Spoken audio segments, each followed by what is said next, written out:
पकडण्यात आलं त्या ठिकाणी स्वतः कैद झाले,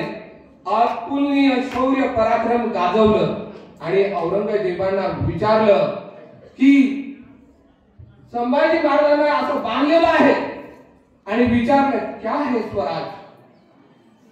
क्या है स्वराज। तब संभाजी महाराज ने अपने शब्दों में उत्तर दिया, सह्याद्री के पहाड़ों में, गोदावरी के लहरों में, सह्याद्री के पहाड़ों में, गोदावरी की लहरों में, रायगढ़ की मिट्टी में, जालना की गलियों में, नासिक के हवाओं में, आई भवानी के चरणों में, मराठों के नस-नस में बसा है स्वराज। हे ऐकूनच बादशाची पायाखालची जणू काही जमीनच सरकली की काय असं वाटायला लागलं आणि ज्या वेळी